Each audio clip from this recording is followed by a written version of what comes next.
Welcome traders, this is the Indicator Club's introduction to the VIX Trend. Now to use the VIX Trend you have to have access to two markets, which if you go to the VIX Trend page, it's the VIX and the S&P 500 index. So I'm going to present three different ways of looking at this indicator. This is not all-inclusive, so if you come up with a better way to trade it that way. But nonetheless, this is a pretty solid idea to get you started on trading the VIX trend. The first thing is we have up an ES chart. You can load this on the default template or you can load it on a US RTH chart. In either case, the signals probably are going to be the same about 90% of the time. I have an ETH chart up, and what I also have is our free universal indicator background colors, just so I can see when the 9:35 bar is. So the yellow here is a half hour before the market open, and then the first bar that is not in yellow is the bar that ends at 9:35, and that's very important. The other important thing about this system is you're really only looking for one profitable trade throughout the day, and we're going to start at 9:35. You can use this to trade throughout the entire day, but nonetheless what I'm going to focus on is finding one profitable trade throughout the day. And on the ES, if you could find one profitable trade every single day, then you are doing better than 99% of the other traders out there. So what I'm going to do is I'm going to introduce the concepts to you, and then we're going to put it all together, because once you put it all together, the rules change slightly. So the first rule is wait until 9:35 to start trading. So put a 5-minute chart on the ES, wait for the first 5-minute bar to close. So this bar where my cursor is. When that closes, what we want to do is we want to look at the VIX trend. And the VIX trend is two things, well actually three. It's above 0, it's green, and it's above 1.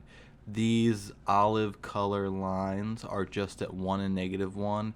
It's the default NinjaTrader constant lines that I added and overlaid on top of the VIX trend. So what we're looking for at the close of the 9:35 bar is to see if the oscillator is green and if it's above 1. If both of those are true, what we could do is we could have put a pending buy order at the high of the bar.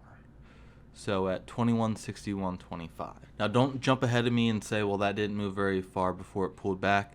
I want to show you all the different type of setups, and then I want to show you how to put it all together. The next one is you'll notice there's a fuchsia line right here. Once the fuchsia line occurs, what you can do is you can place a sell order below the low of the bar, typically 1 tick, so let's just assume 1 tick below the low or above the high for any entry that we talk about during this video. So indicator is above 1, it's green, and then you get a fuchsia plot, sell at the low of the candle. Now when I look at candles, I only like candles with wicks on them. If there's a shaved top or a shaved bottom, I tend to not like to put orders on those bars. So the next type of setup is when the VIX trend is above 1, is also green, and then you get a lower high. So on this bar right here, we get a lower high. You compare this high to this high, and this high is obviously lower than the previous high. So what we'll do is we'll put a buy order at the top of the current bar, plus 1 tick. Now if the indicator goes below 0 when you keep moving that buy order down to the next high, you'll just cancel the order if it goes below 1. So those are the three basic principles, but we kind of have to see how they work in the market to really see whether or not they could be profitable during the day. So what I did is I loaded 60 days on the chart. We're not going to go through all 60 days, but I'm going to go through a lot of the days. So strap in, this is going to be kind of a long video because I really want to show you that this does work, and the only way to do that is to go through a lot of days. So we assume the 9:35 bar closed, we're going to put a buy order at the high plus 1 tick, so it's 61.50. 61.50 occurs, okay, we get taken in, It's not a super strong bar because it couldn't close above the prior high, but nonetheless it was an up bar. So we say, okay, well that could be good. So when this 940 bar closes here, what we see is that we went fuchsia. Now because we went fuchsia, what we can do is we can take our stop. I haven't talked about where we put the stop. We could take the stop and we put it below the entry bar. We could move it to the low of the new bar because there was a fuchsia. The other thing we can do is we can add a reversal order. I know a lot of people don't like reversals, but guess what? Reversals is a part of trading if it's part of your trade plan. And in this case, it's part of our trade plan. Or what you could do is you could just let it hit your stop and wait for another long trade.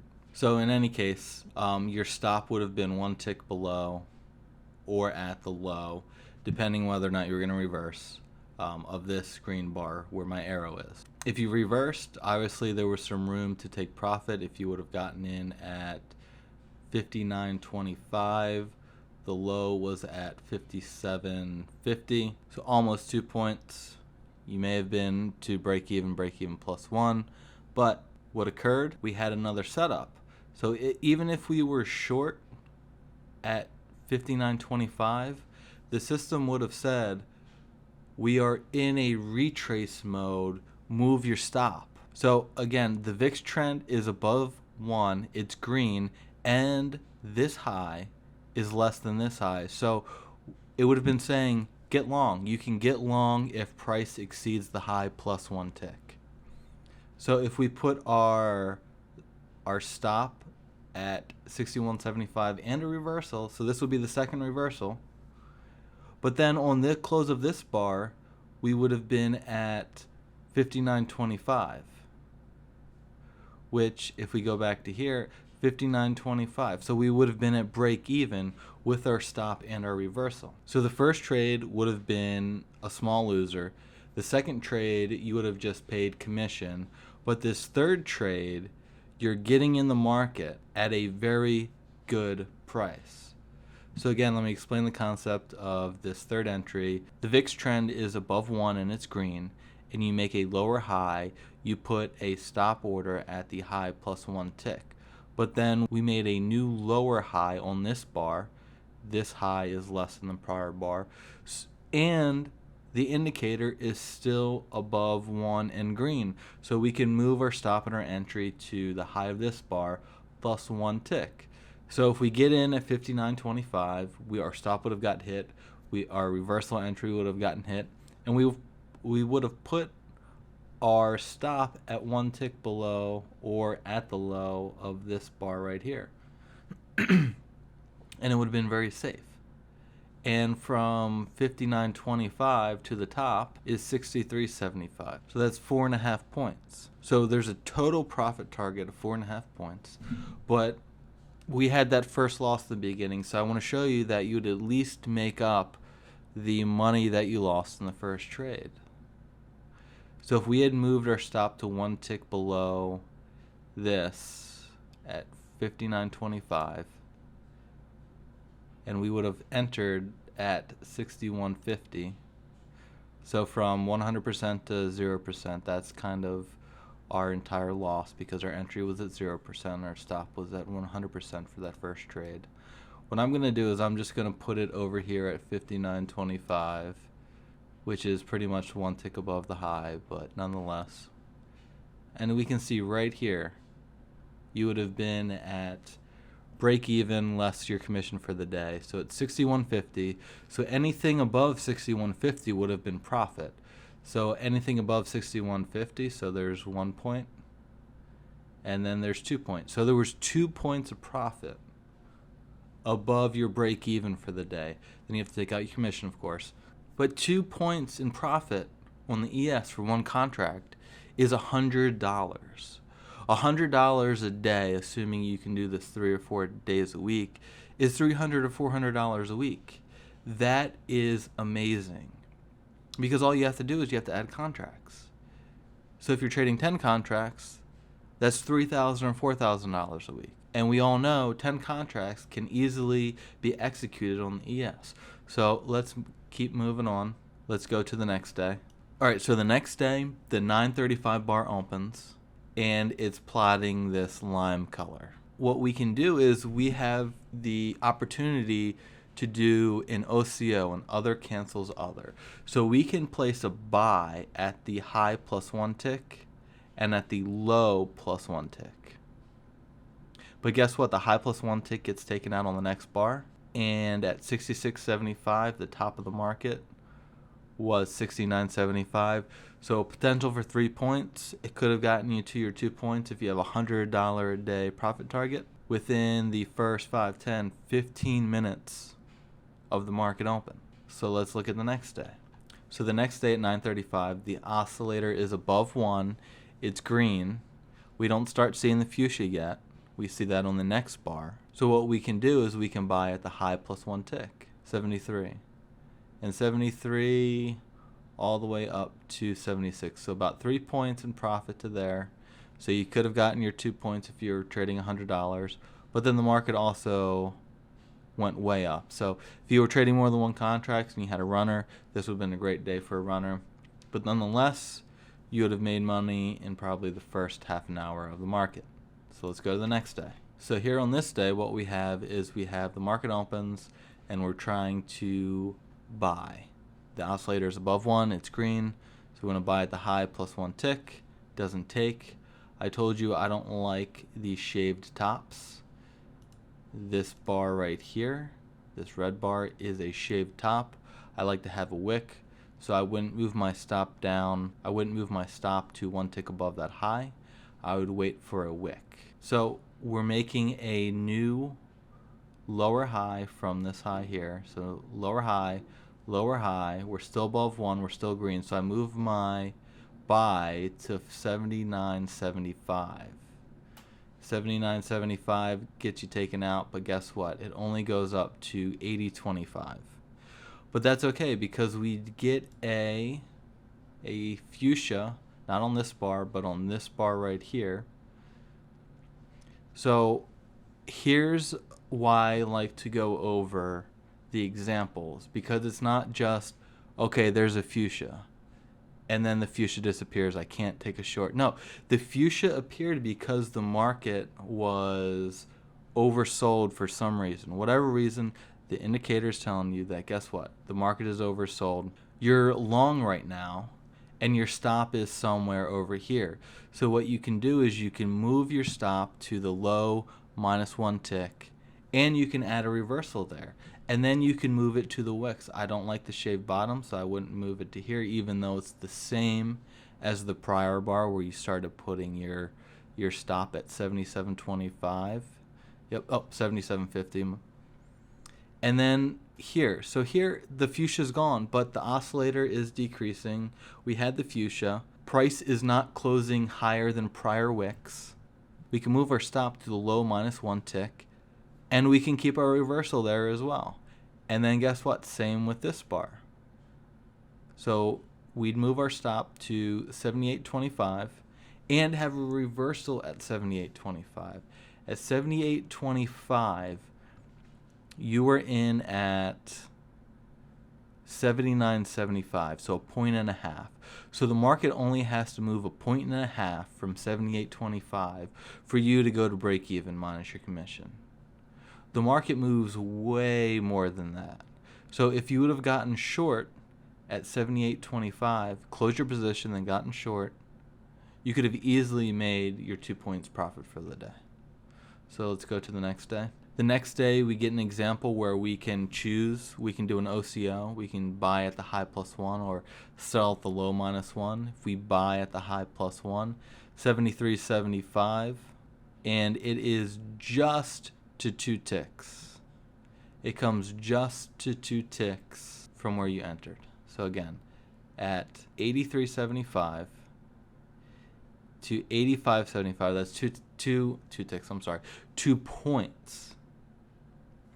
Now the thing that occurred as well, you would not have most likely have gotten filled at that. You would have had to move your stop to break even plus whatever your ATM was.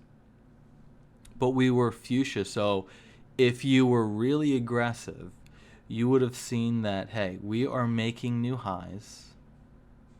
compared to the 935 bar. But look what price is doing. It's not closing above the prior high. This bar closed at the same high. This bar here, it closed below the prior high. This bar here, it closed below the prior high. This bar, it closed below the prior high. And what do you see? As you go up, the wicks start getting very large. So guess what? You had a fuchsia that occurred. And if you were trailing the stop, if you had a trailing stop at the low of these because you had that fuchsia, you could have also reversed at, let's see, at 2184.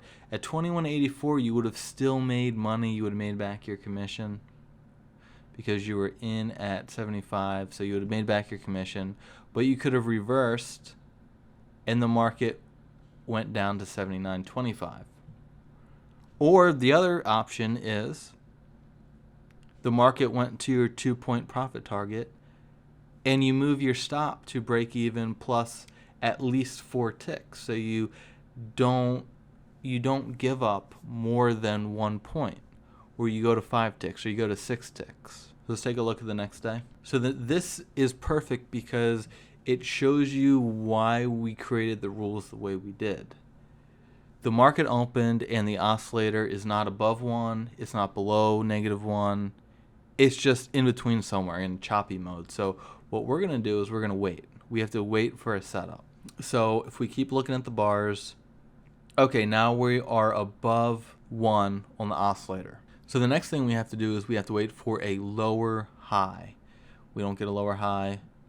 We don't get a lower high. Okay, we get a lower high right here on this bar. But when this bar closes, we're below 1. So we don't take that trade. You just skip it. So we're waiting again, we're waiting again, we're waiting, and we get over to this bar here where we're below -1. We say, okay, now we're going to wait for a higher low.